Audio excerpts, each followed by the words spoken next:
ଦ୍ୱିପହର ସମୟ ଥିଲା। ହଠାତ୍ ଗୋଟିଏ ସୁନା ଦୋକାନରେ ହୋ ହଲ୍ଲା ଶୁଭିଲା। ଦେଖିବା ବେଳକୁ ଗାଉଁଲି ଶାଢ଼ୀ ପିନ୍ଧା ଜଣେ ବୟସ୍କା ମହିଳାଙ୍କୁ ସିକ୍ୟୁରିଟି ଗାର୍ଡ ଧକ୍କା ମାରି ଦୋକାନରୁ ବାହାର କରୁଥିଲେ। ଦୋକାନର ସବୁ କର୍ମଚାରୀ ସେ ମହିଳାଙ୍କୁ ଥଟ୍ଟା ମଜା କରୁଥିଲେ। ଦୁଃଖ ମନରେ ଅପମାନ ସହି ନ ପାରି ସେ ମହିଳା ଜଣକ ସେଠାରୁ ପଳେଇଲେ। 4 ଘଣ୍ଟା ବିତିଗଲା। ଜଣେ ସୁଟ୍ ବୁଟ୍ ପିନ୍ଧା ଲୋକଙ୍କ ସହିତ ଦାମୀ କାରରେ ଆସି ସେ ମହିଳା ଜଣକ ପୁଣି ସେ ଦୋକାନରେ ପଶିଲେ। ଆଉ ଯେତେବେଳେ ଦୋକାନର କର୍ମଚାରୀମାନେ ସେ ମହିଳାଙ୍କର ପରିଚୟ ପାଇଲେ, ସମସ୍ତଙ୍କର ଯେମିତି ମୁଣ୍ଡ ଗୋଳମାଳ ହୋଇଗଲା। ଆଉ ତାପରେ ସେମାନଙ୍କ ସହିତ ଯାହା ହେଲା ଶୁଣିଲେ ଆପଣ। ଭୁବନେଶ୍ୱରର ଜନପଥ, ଯେଉଁଠି ବଡ଼ ବଡ଼ ବ୍ରାଣ୍ଡେଡ୍ ଶୋରୁମ୍, ଚକମକ କରୁଥିବା କାଚ ଓ ସାମ୍ନାରେ ପାର୍କ କରାଯାଇଥିବା ମହଙ୍ଗା କାର, ଲୋକମାନଙ୍କର ଔକାତର ଚେହେରା ଥିଲା। ସମୟ ଥିଲା ଅପରାହ୍ନ 1। ଜଣେ ବୟସ୍କା ମହିଳା ଧୀରେ ଧୀରେ ଚାଲି ଚାଲି ଗୋଟିଏ ଶୋରୁମ୍ ସାମ୍ନାକୁ ଗଲେ। ବୟସ ବୋଧେ 70 ହେବ। ମୁହଁର ଚମ ଲୋଚା ଦେଖାଗଲାଣି। ଗାଉଁଲି ଶାଢ଼ୀ ପିନ୍ଧି ହାତରେ ପୁରୁଣା ବ୍ୟାଗ ଧରି ସେ ଗୋଟିଏ ସୁନା ଦୋକାନରେ ପହଞ୍ଚିଲେ। ବେଶ ପୋଷାକରୁ ତ ପୁରା ସାଧାରଣ ଲାଗୁଥିଲେ। ଦୋକାନ କବାଟ ଖୋଲି ସେ ଭିତରକୁ ଗଲେ। ଭିତରଟା ପୁରା ଝଲସୁଥିଲା। ଏସିର ଥଣ୍ଡା ପବନ ଓ ରଙ୍ଗ ବେରଙ୍ଗୀ ଲାଇଟର ଚମକରେ ସେ ସ୍ଥାନ ପୁରା ରଙ୍ଗୀନ ହୋଇଯାଇଥିଲା। ଭିତରକୁ ପଶୁ ପଶୁ ଯେମିତି ସମସ୍ତେ ତାଙ୍କୁ ଗାଢ଼େଇ ଗାଢ଼େଇ ଅନେଇଲେ। ଯେମିତି ସେ ପଶିବା ଫଳରେ ସେଠାର ପରିବେଶ ନଷ୍ଟ ହୋଇଗଲା। ଜଣେ ସେଲ୍ସମ୍ୟାନ୍ ପଚାରିଲେ, ଆପଣ ଏଠିକୁ କ'ଣ ପାଇଁ ଆସିଛନ୍ତି? ଏଠି ଚା ମିଳେନି, ଏଇଟା ଜୁଏଲାରୀ ଷ୍ଟୋର। ମହିଳା ଜଣକ ପୁରା ଶାନ୍ତ ହୋଇ ଉତ୍ତର ଦେଲେ, ମୋତେ ଗୋଟେ ଉପହାର ନେବାର ଅଛି। ସେଠାରେ ଥିବା ସମସ୍ତେ ହସିବାରେ ଲାଗିଲେ। ରିସେପସନରେ ବସିଥିବା ଯୁବତୀ ଜଣକ ଚୁଇଙ୍ଗମ୍ ଚୋବେଇ କହିଲେ କି, ଆପଣ ପୁଣି ଏଠୁ ଉପହାର ନେବେ? ମ୍ୟାଡାମ, ଏଠାର ଦର ଆପଣଙ୍କ ରୋଜଗାର ଠାରୁ ଢେର ବେଶୀ। ଆମର ଗ୍ରାହକମାନେ ହେଉଛନ୍ତି ହାଇ କ୍ଲାସର। ଦ୍ୱିତୀୟ ସେଲ୍ସମ୍ୟାନ୍ ଜଣକ କହିଲେ, ଆପଣ ଚାହିଁଲେ ପାଖରେ ଥିବା ଫୁଟପାଥରେ 50 ଟଙ୍କାର ଲକେଟ ମିଳୁଛି, ସେଠୁ ନେଇଯାଇପାରିବେ। ବୟସ୍କ ମହିଳା ଜଣକ କିଛି ସମୟ ଶାନ୍ତ ହୋଇ ଛିଡ଼ା ହୋଇଥିଲେ। ତାଙ୍କ ଆଖିରେ ରାଗ ନଥିଲା, କେବଳ ଗଭୀରତା ଥିଲା, ଯେଉଁଥିରେ ସେ ପ୍ରଥମରୁ ବି ଏମିତି ଲୋକଙ୍କୁ ଦେଖୁଥିଲେ। ସେଠୁ ସେ ପୁଣି ଥରେ କହିଲେ, ମୋତେ ଗୋଟିଏ ଉପହାର କିଣିବାର ଅଛି। ଜଣେ ସେଲ୍ସମ୍ୟାନ୍ କହିଲେ କି, ମ୍ୟାଡାମ, ବେଶୀ ନାଟକ କରନ୍ତୁନି। ସେ ଯୁବତୀ ଜଣକ ଅଧିକ ରୁକ୍ଷ ହୋଇଗଲେ। ସିଧା ସିଧା କହିଲେ କି, ଯଦି କିଣିବାର ଅଛି କିଣନ୍ତୁ, ନହେଲେ ବାହାରକୁ ଯାଆନ୍ତୁ, ଆମ ପାଖରେ ସମୟ ନାହିଁ। ସେଠୁ ଜଣେ ସେଲ୍ସମ୍ୟାନ୍ ଆଗକୁ ଆସି ତାଙ୍କ ହାତ ଧରି କବାଟ ଆଡ଼କୁ ଇସାରା କଲେ, ଦୟାକରି ବାହାରି ଯାଆନ୍ତୁ, ଏଇଟା ଟାଇମ୍ ପାସ୍ କରିବାର ଜାଗା ନୁହେଁ। ଏତିକି କହି ସେ ବୟସ୍କା ମହିଳାଙ୍କୁ ଧକ୍କା ଦେଇ ସେଠାରୁ ବାହାର କରିଦେଲେ। ଧକ୍କା ମାରିବା ପରେ ସେ ତଳେ ପଡ଼ିଲେନି ସତ, ହେଲେ ଦୋହଲି ଗଲେ। କାହାକୁ କିଛି ନ କହି କାନି ସଜାଡ଼ିଲେ ଆଉ ଚୁପଚାପ ସେଠାରୁ ପଳେଇଲେ। ଭିତରେ ଥିବା କର୍ମଚାରୀମାନେ ହସୁଥିଲେ। କହୁଥିଲେ କି, ଆଜିକାଲି ତ ଭିକାରୀ ବି ଭିତରକୁ ପଶି ଆସୁଛନ୍ତି। କିଏ ଜଣେ କହିଲେ କି, ଆରେ ମୁଁ ତ ଡରି ଯାଇଥିଲି। ଏସବୁ ଦୃଶ୍ୟ ସିସିଟିଭିରେ ଆସିବା ଫଳରେ ଆମ ଗ୍ରାହକ ଯେମିତି ଡରି ନ ଯାଆନ୍ତୁ। ରାଜଧାନୀର ଗୋଟିଏ ସୁନା ଦୋକାନରେ ଦିନ 2 ପରେ ଜଣେ ବୟସ୍କା ମହିଳାଙ୍କ ସହିତ ଚାଲିଥିଲା ଖରାପ ବ୍ୟବହାର। ହେଲେ କିଏ ବି ଜାଣିନଥିଲେ କି ସେ ମହିଳା ଜଣକ କିଏ, ଆଉ ତାପରେ କ'ଣ ଘଟିବା ପାଇଁ ଯାଉଛି। ଏହା ଭିତରେ 4 ଘଣ୍ଟା ବିତି ଯାଇଥିଲା। ସମୟ ହୋଇଥିଲା ସନ୍ଧ୍ୟା 5ଟା। ସ୍ଥାନ ଥିଲା ସେହି ସୁନା ଦୋକାନ। ସକାଳ ଅପେକ୍ଷା ଅଧିକ ଗ୍ରାହକଙ୍କର ଭିଡ଼ ଜମିଥିଲା। କାଉଣ୍ଟରରେ ସୁନାର ଚମକ ଓ ସେଲ୍ସମ୍ୟାନଙ୍କର ନକଲି ହସ ମାହୋଲକୁ ଅଧିକ ରଙ୍ଗୀନ କରୁଥିଲା। ସେତେବେଳେ କବାଟ ଖୋଲିଲା। ହେଲେ ଏଥର ସେ ବୟସ୍କା ମହିଳା ଏକୁଟିଆ ଆସିନଥିଲେ।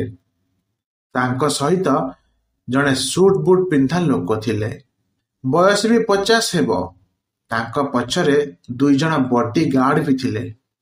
ବୟସ୍କା ମହିଳା ଜଣକ ଏବେ ବି ସାଧାରଣ ଶାଢ଼ୀ ପିନ୍ଧିଥିଲେ, ଯାହାକି ସକାଳୁ ପିନ୍ଧିଥିଲେ। ସୁନା ଦୋକାନର କର୍ମଚାରୀ ସତର୍କ ହୋଇଗଲେ।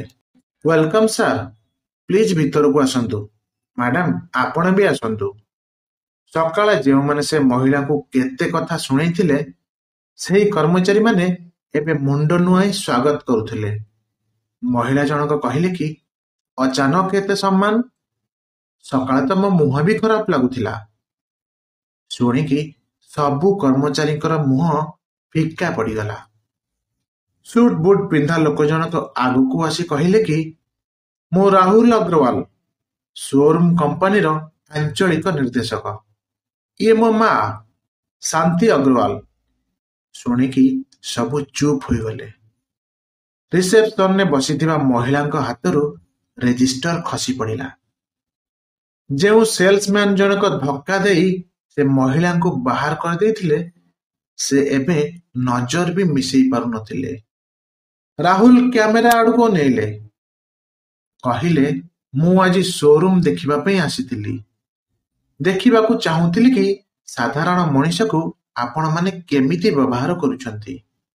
ଶାନ୍ତି ଦେବୀ କର୍ମଚାରୀଙ୍କ ଆଡ଼କୁ ଅନାଇ କହିଲେ କି, ଆଜି ସମସ୍ତଙ୍କୁ ନ ଜଣେଇ ପରୀକ୍ଷା କରାଯାଉ। କେତେ ଇଜ୍ଜତ ଏଠି ପୋଷାକ ଦେଖିକି ଦିଆଯାଉଛି। ରାହୁଲ କଡ଼ା ସ୍ୱରରେ କହିଲେ କି, ଆମେ ସିସିଟିଭି ଯାଞ୍ଚ କରିଛୁ। ଘଟଣାସ୍ଥଳରେ ସବୁ କର୍ମଚାରୀଙ୍କୁ ସସ୍ପେଣ୍ଡ କରାଗଲା। ଆଉ ଏଚ୍ଆର୍ଙ୍କୁ କାରଣ ଦର୍ଶାଅ ନୋଟିସ ଦିଆଗଲା। ଶାନ୍ତି ଦେବୀ କାଉଣ୍ଟର ପାଖକୁ ଆସି ଗୋଟେ ସୁନ୍ଦର ସୁନା ଚେନ୍ ବାଛିଲେ। କହିଲେ, ୟାକୁ ପ୍ୟାକ୍ କରିଦିଅ। ଏଇଟା ସେହି ଝିଅ ପାଇଁ ଯେ ବାହାରେ ଫୁଲ ବିକୁଛି। ଆଜି ସକାଳେ ମୁଁ ତାକୁ ଉପହାର ଦେବା ପାଇଁ ହିଁ ଆସିଥିଲି। ସେ ରିସେପସନିଷ୍ଟ ଆଡ଼କୁ ଅନେଇ କହିଲେ କି, ତମ ମୁହଁ କ୍ରିମ ଲଗେଇ ଗୋରା ଦେଖାଯାଉଛି ସତ, ହେଲେ ସେ ଝିଅର ହୃଦୟ ତମ ମୁହଁଠାରୁ ବି ସଫା। ଲୋକମାନେ ଉତ୍ସାହିତ ହୋଇ ତାଳି ମାରିଲେ। ସୁନା ଦୋକାନର ମାହୋଲ ଏବେ ପୁରା ବଦଳି ଯାଇଥିଲା। ରାହୁଲ କର୍ମଚାରୀଙ୍କୁ ପଛକୁ ହଟିବା ପାଇଁ ନିର୍ଦ୍ଦେଶ ଦେଲେ। ମାଙ୍କୁ କହିଲେ କି, ଏବେ ତମେ ଯାହା ଚାହିଁବ କହିପାରିବ। ଶାନ୍ତି ଦେବୀ ଟିକେ ହସି ଦେଇ କାଉଣ୍ଟରକୁ ଆସି ଛିଡ଼ା ହୋଇଗଲେ। କହିଲେ, ମୁଁ ମୋ ଜୀବନରେ ଅନେକ କିଛି ସହିଛି, ଗରିବୀ ଦେଖିଛି, ଅପମାନ ସହିଛି, ହେଲେ ମୋର କିଛି ବି ଅଫସୋସ ନଥିଲା କି ଦୁଃଖ ନଥିଲା।